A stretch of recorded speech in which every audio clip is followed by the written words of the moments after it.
thought we could all start out today by singing the DU fight song. No? I usually actually say I would like to start out by sharing my experiences with the interpretive dance piece that I came up with last night, but I thought the DU fight song thing was funnier. So anyway, I am honored to be with you today, and thank you so much for inviting me. Thank you, Chancellor, and Dr. Gilbert, for your hospitality. I really appreciate this opportunity to come and speak to everybody. When I got the note asking and inviting me to come here, I had to chuckle to myself because I wasn't exactly a model student. Chancellor's going, who vetted her? Panic just set over his face. I think probably the most surprised person that I'm here, standing here today is probably my old RA in JMAC. When I was first here, I was put on a study floor, and I was quickly removed and put on the social wing over in Johnson after some friends and I bought 5 bottles of baby powder and put them in paper bags and put the seams under her door and knocked, and when she answered, we jumped on the bags. Fairly certain there's still baby powder in that room. Yeah, so whoever's in that room now, I apologize. There's still baby powder. This probably isn't a huge, oh, here we go. There's some pictures up there that are going to be fun. This isn't a huge secret to anyone who knows me, but I'm normally behind the scenes person. I am more comfortable in the back of a room, behind the stage, and behind the camera. But I wanted to come here today and really do the Career Symposium as well as today's speech as an opportunity to say thank you to DU for the opportunities and the experiences I had while I was here. DU has a strong presence in our family. My father got his master's degree here. Both my brother and I graduated from DU. My cousin Sydney just started her freshman year here. I almost forgot, my Uncle Bill. He graduated from here. And last night we were actually over at Tom and Jill's house, and my nephew Lincoln told me that he wants to go to DU. So you ought to cozy up to the Chancellor. There's an empty seat right there. Yeah, take advantage of this opportunity. But I've always been somebody who wears my heart on my sleeve. I've been politically active and, never afraid to lock horns over an issue. My parents will tell you the story of how I wanted to be a veterinarian when I was little, and a family friend who was also a vet told them to steer me in a different direction because there's no way that my heart would be able to handle being a vet.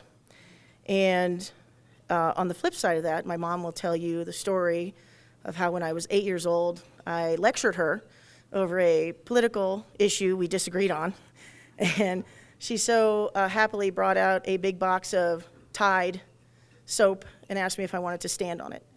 So as you can probably imagine, this has added up to a very long childhood for my parents. But when I began my senior year in high school, I actually wasn't sure where I wanted to go to college or even if I wanted to go. Again, it's okay. He's like, who vetted her? At the beginning of my senior year, one of the counselors took me in and had me fill out a test. And the test said, it was a test about what I should do and what I should be in my life, because I had no idea. And it said, do you like to work outdoors? Sure, I like to work outdoors. I'm in Colorado, heck yeah. Do you like to work days? Do you like to work nights? Things like that. So I filled out all the, all the forms and answered all the questions.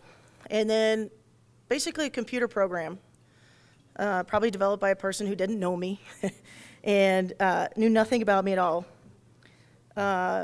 spit out the response.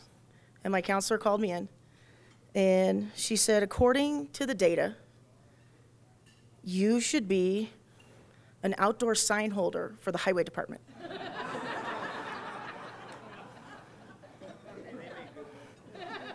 I was just going to say, I mean, let's be honest, I'd probably be making more money, have better job security, and work less hours than I do now. But my heart told me that there was something more inside of me. And I just needed the right environment to unlock it. So I didn't know what I wanted to be, but I knew it probably wasn't that. My brother Tom was going to DU at the time, and he had come home for a weekend. And we were all sitting around the table, you know, just talking. It was one of the family holidays. And, you know, I remember listening to him talk about how much he was enjoying DU and how much he was growing and learning and, you know, people he was meeting and classes he was taking. And, you know, I was really intrigued by his experience. You know, I'm not going to lie. He also told me about the class schedule and winter carnival and, you know, stuff like that. That was actually, like, pretty intriguing, too, you know. So I started looking all over the country about where I wanted to go to school. Dartmouth, Pepperdine, randomly Oklahoma. I don't even know where that came from, but I did. But nothing was clicking, and nothing, you know, really was working for me. So I signed up for a campus visit to DU. And I met Amy Van Orman, who's sitting right over there. We formed a friendship that's lasted 28 years now. She's about the only person who can make me laugh in the moment where I'm about ready to lose it, and she'll just call me and we'll just start laughing. So the two of us basically sat and laughed the entire time during the campus visit. So between meeting Amy, everything that I was seeing in my brother, and, you know, kind of everything that I had seen in the campus visit, I thought I'd, you know, give DU a try because it felt like this is where I belonged. Amy and I actually had this class together called Frex. I don't know if Frex is still around or if anybody had it. Did you have Frex? It's called this freshman experience. It was awesome. It was like this organic class about how to communicate and how to understand and learn college life. And one of our first classes was a scavenger hunt throughout the campus so you could get to know campus. And one of the questions on there, it was supposed to be the last question, but it was our first one, which was, what was the number on the payphone at the border? Amy and I, we got that one right. Let's just say that. we had quite a bit of fun. We didn't get any other ones, I don't think. Yeah, yes, we did get that one. But needless to say, I very much enjoyed my social life here at DU. I was a very big fan of the pub in Driscoll, Lambda Chi parties that I went to quite a bit. I celebrated my first 21st birthday at the border, and my second and my third, just for the record. Sorry, Mom and Dad. But things weren't going so well. And my first report card and my second and third report cards really weren't that great.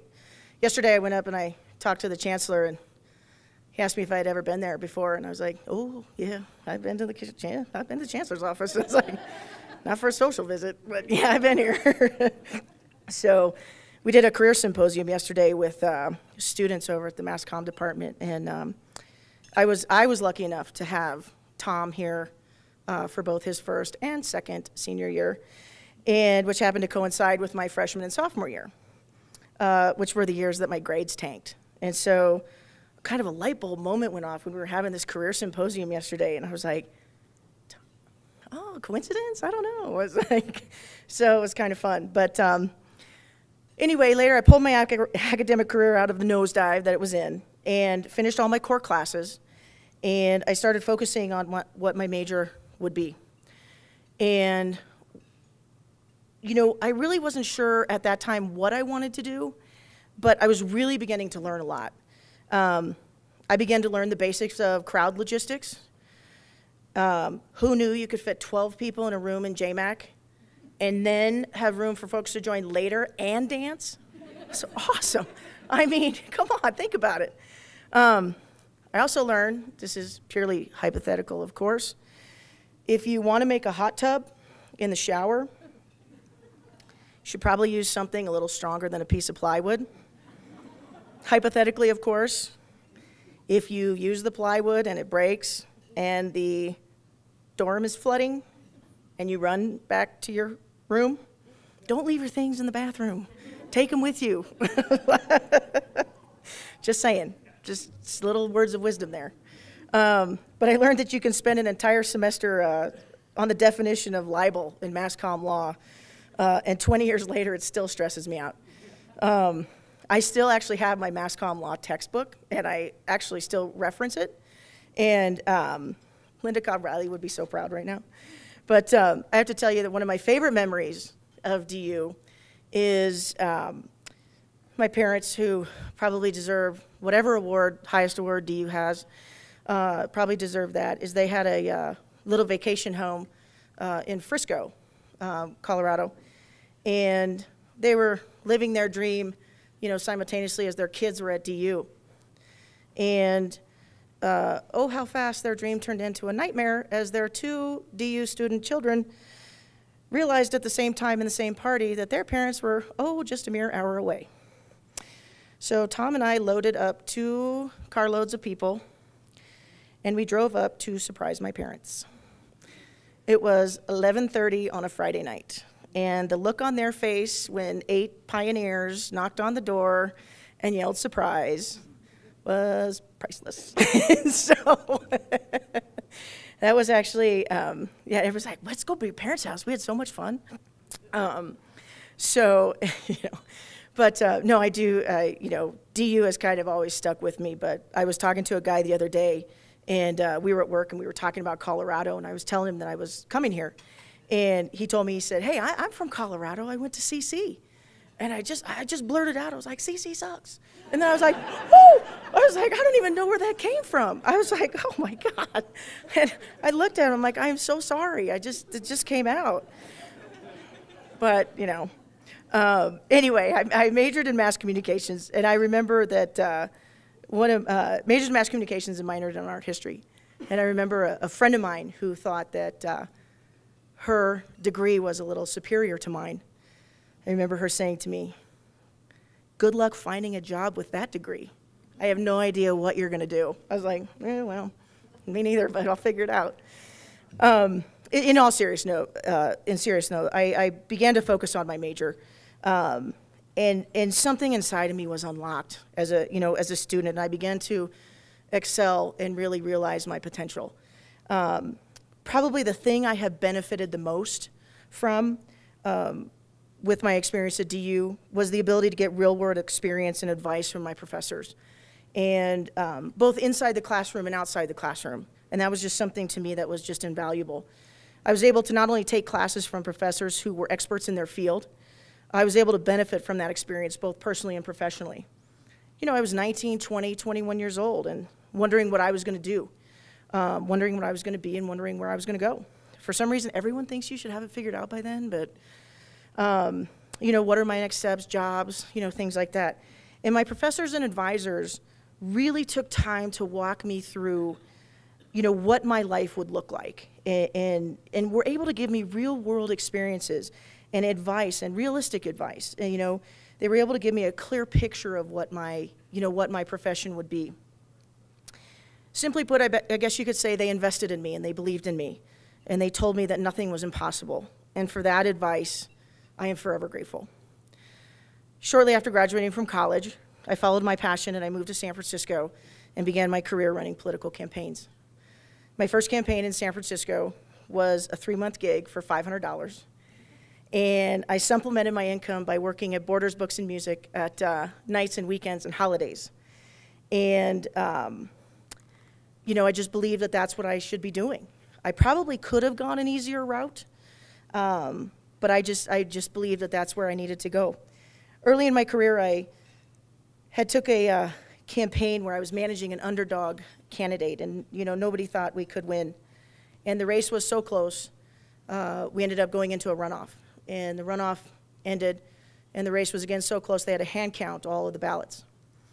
I would love to sit here and tell you that we won and I skyrocketed to fame and became political consultant of the year, but it's not how it goes. We actually lost, and we lost by less than a few hundred votes. And I was embarrassed as a political consultant.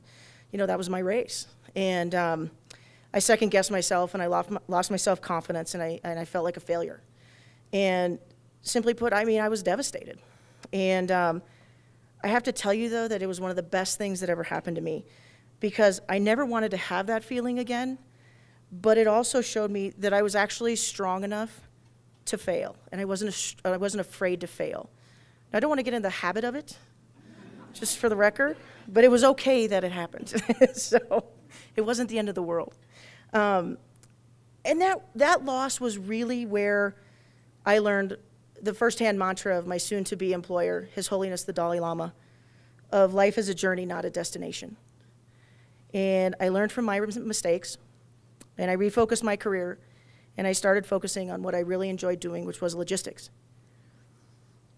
If you really look back at my career and my love of logistics, it started at DU.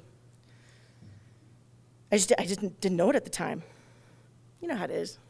Sitting in class, thinking to yourself, if happy hour at Fagan's starts at 5, and class gets out at 4:30, and I have to swing by JMac to get some cash, what's the most efficient route that I can take where we can maximize our 10-cent buffalo wings and half-price pitchers of beer? So, seriously, it did help me, but that wasn't actually my career. I spent the next 10 years building my career and my life and my home in San Francisco. I owned my own company. I had a great list of clients, bought a house, had a dog, kind of the whole 9 yards. Like, my life was good. And then my phone rang. It was early in 2006, and I received a call from a friend of mine who asked me to help coordinate logistics for a book tour. She said it was from a junior senator from Illinois, this guy named Barack Obama. And I said, sure, why not? This will be fun. So I helped with the Audacity Hope book tour on the West Coast. And after the book tour was over, my friend called again and said, enjoy December. In January, we're going to send you to Springfield, Illinois, where the president's going to announce, then Senator Obama's going to announce he's running for president. And you should plan on spending 2 years on the road. We're at 2% in the polls, and everything has to go perfect in order for us to win. We're going to turn the establishment upside down. The caveat is you have to leave San Francisco and spend 2 years on the road. Making a commitment to spend 2 years on the road and actually doing it are two separate things. Think long and hard if you ever get that opportunity. So I sat in the house that I had just remodeled and, watching a fire in the fireplace that I had just installed, sitting on a couch that I had just, gotten and petting my dog. My gut was just in knots.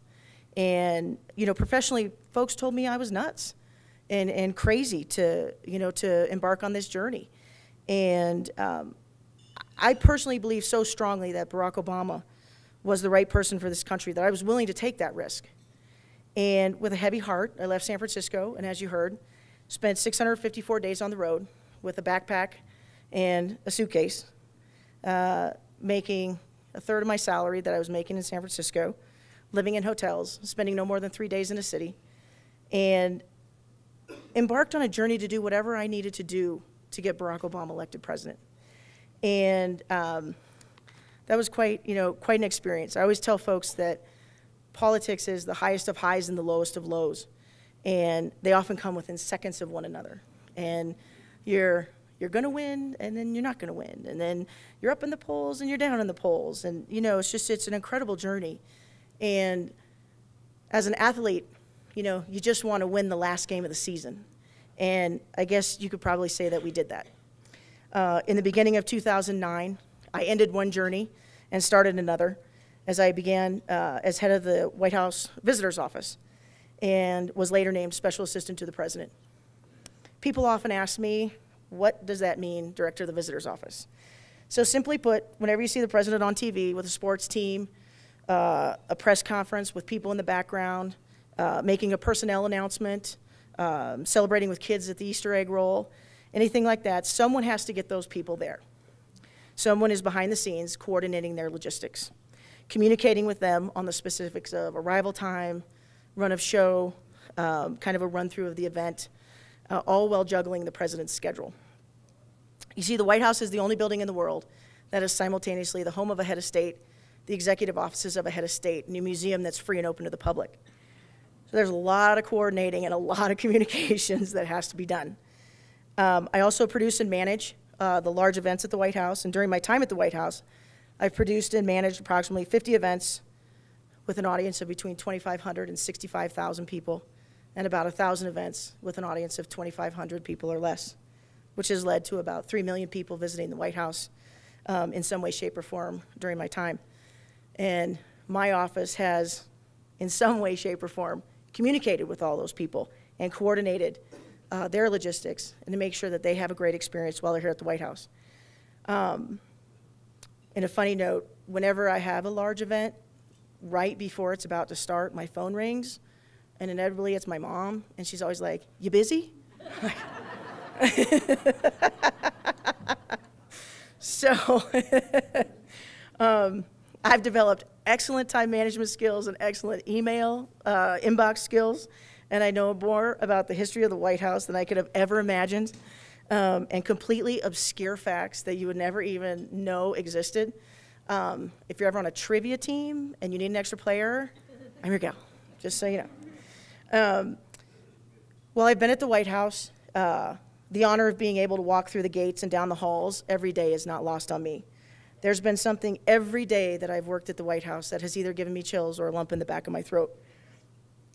The other day we were in the Roosevelt room, and we were in a meeting, and I was really trying to pay attention.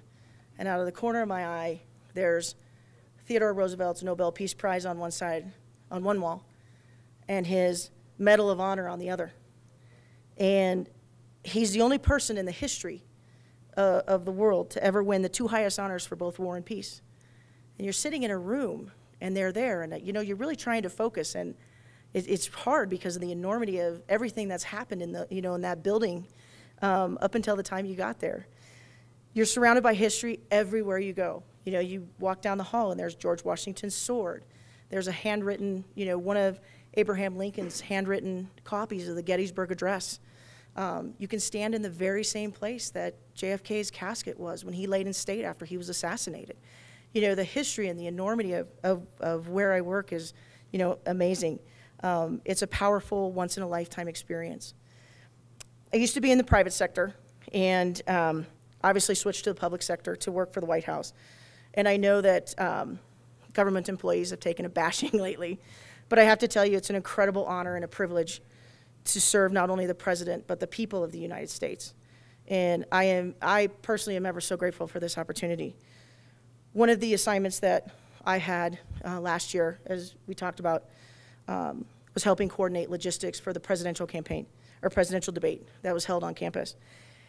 And I remember being at work, and I was going through one of the assignment briefs, and I was like, wow, DU for a debate, really? You know, it's kind of like one of those things, you know how your parents think of you? Your parents like think of you at the age that you left the house, and they never get over that. So if you like left when you're 18, they always think of you as 18. And I think of DU as always as the school it was when I, you know, left. And so it was like that moment that, you know, my life became, you know, full circle, and we're, you know, back here for the debate, and I like hardly recognized the place, you know, and I'm like, how did we go from this university that was 6 square blocks when I went here to this world-class institution? You know, it was just, it was very impressive, and I was very proud to be here.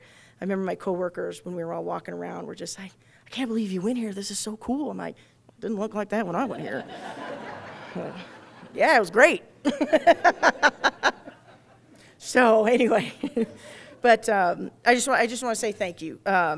Thank you to my friends, Amos, who's been one of my best friends for 28 years and got me through thick and thin, including mass comm law, but you really don't know how stressful it is if you've taken it. I'm still suffering 28 years later. Like, oh my God. My mom and dad, who, as I said, you know, are the ones who should be getting some award. My brother and my girlfriend Heather, who's here, supporting me, and everyone for tolerating my zigzag career and missed meals and canceled vacations and missed family functions, and, you know, I wouldn't be here without you guys. So thank you very much. In closing, simply put, I most certainly was not the person I am today during my time at DU. But part of what makes me the person I am today was my time at DU. So for that, I say thank you, and I say thank you to DU for investing and believing in me.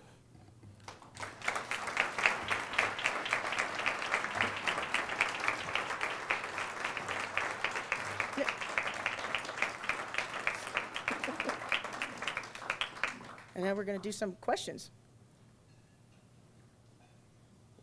Or not. You don't have to ask me anything. It's all right. I might have answered everything in the speech. Okay. Hi, Ellie. Thank you so much for coming. Sure. It's been really great to see some of your experiences.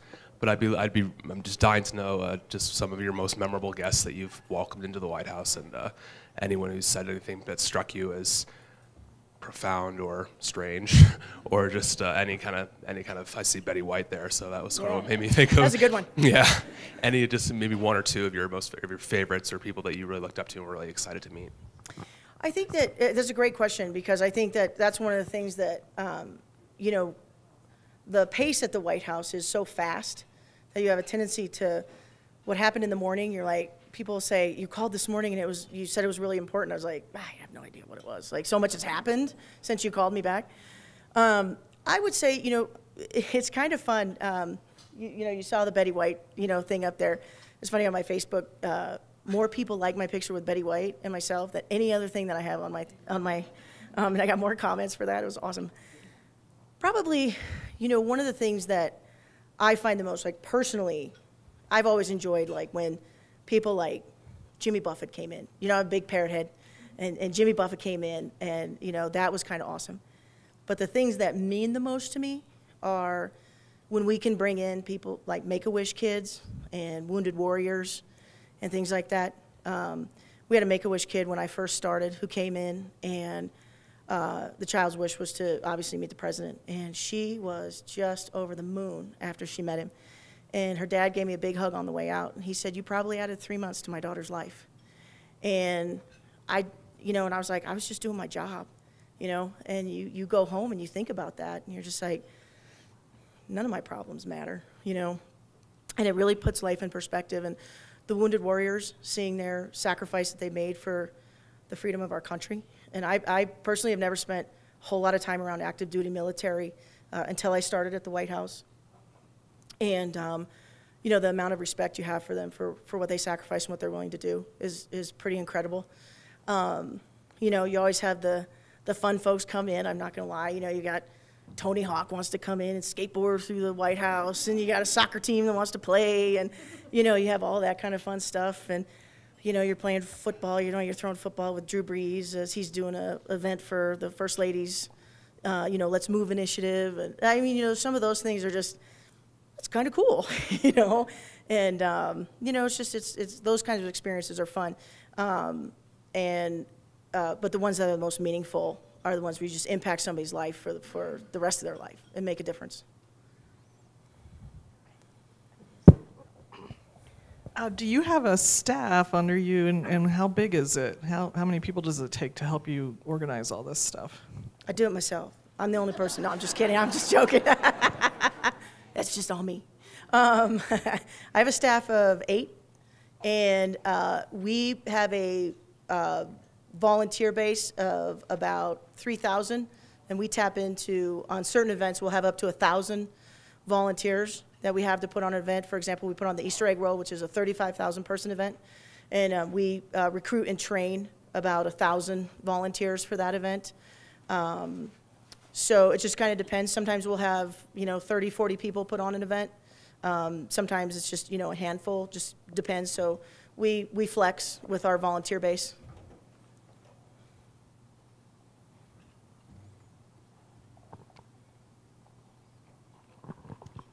Ellie, what is President Obama really like?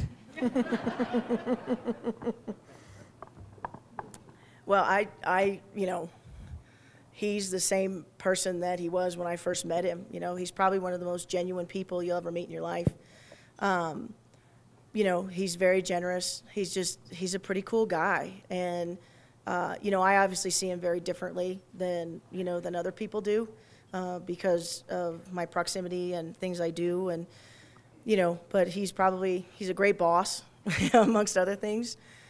He's very generous, and he cares, and that's what I enjoy working with him. I'm curious, after serving in the White House, what you plan on doing with your next chapter of your life. Working somewhere like from 9 to 5, like just really casual. Oh man, gray hair will go away. You know, I haven't really thought about it that much yet. I still have a lot to do. I'm not quite done with my journey at the White House yet, so I haven't put a whole lot of thought into it. I've had offers, but it's nothing that's been appealing to me. So, you know, it's interesting. I have no idea. That's what the world is my oyster, right, as they say. Probably in the same position a little bit as I was when I left college. You know, like, I have no idea what I'm going to do. I come back and talk to all my advisors. Maybe they have some ideas. Spend some time in the chancellor's office again.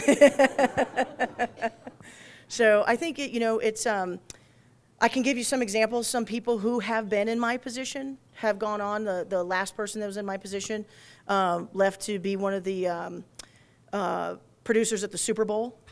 You know, so like kind of large event type scale functions. You know, some people go on to, do some of those large events like a food fair. She does one of them does it's like a big food show in New York City, I think, or somewhere in there. It's like a once a year wine festival, and they do events that are all over the world, really.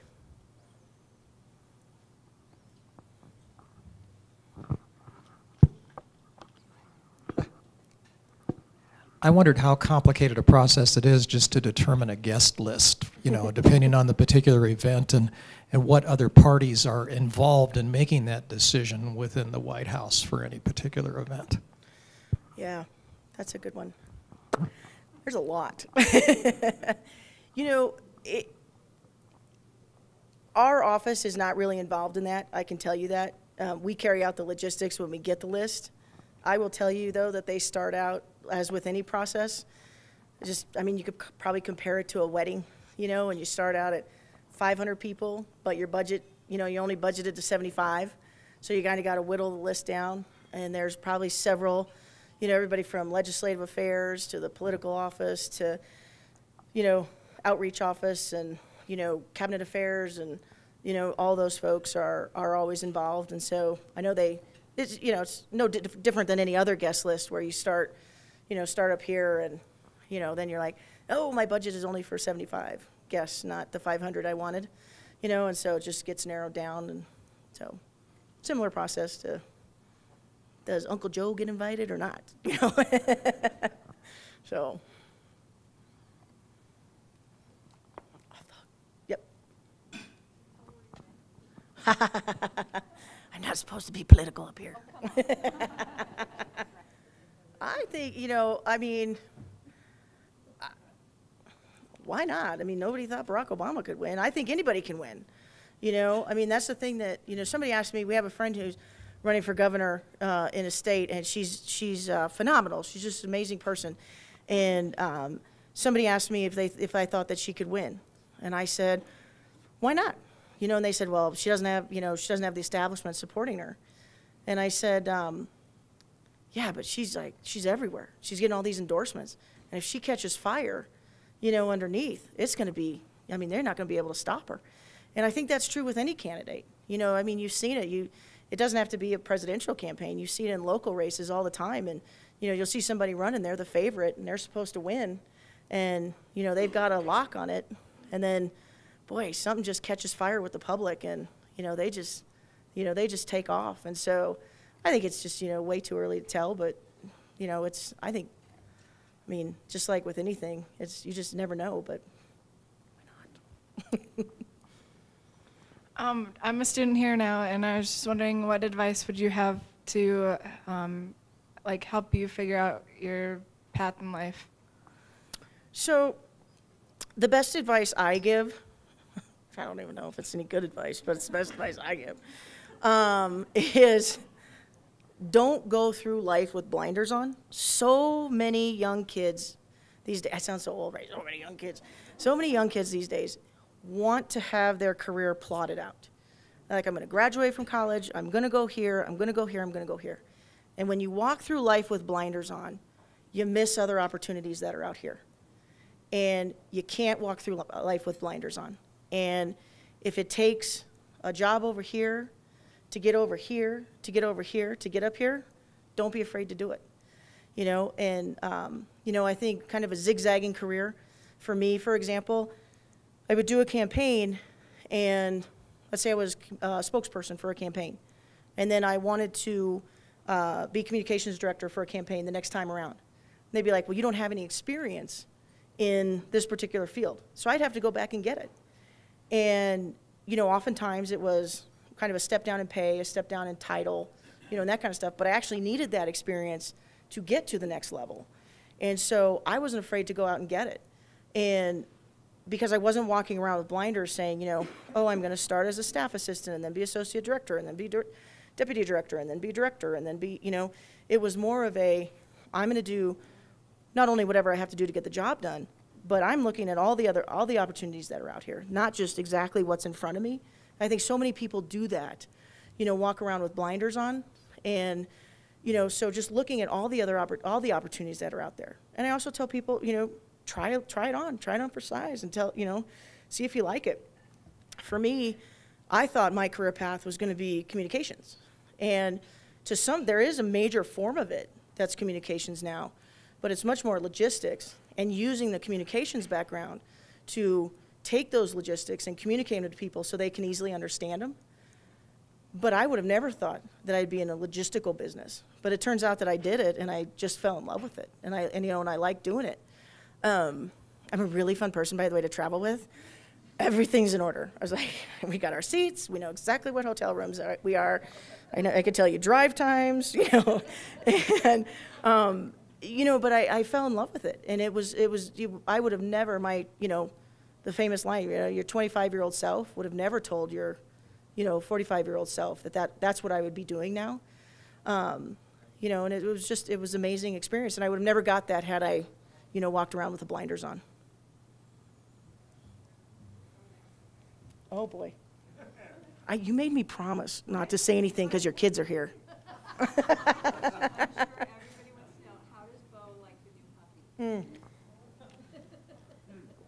We'll talk offline about that.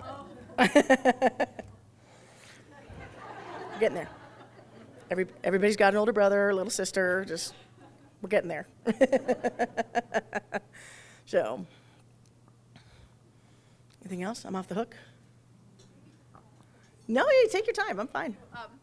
My name's Nicole Luke, and I just wanted to know if you had to ask for any special, how should I say, did they let you come when you said, hey, I want to go to DU? Or did you have to like wiggle 10 million things around so you could get here to be with us? So we go through a process, and everything we do is, you know, well documented at the White House. And so when I got the invitation to come, I put it through our channels, and they approved it. So sometimes they approve them, sometimes they don't. And so they approved this one, and you know, you know, they're pretty good. And this is about DU, you know, and I'm not out here, you know, stumping for the president. This is you know, this is about DU and my time here, and, you know, me giving back to the university that gave so much to me, and they're pretty good about that. So.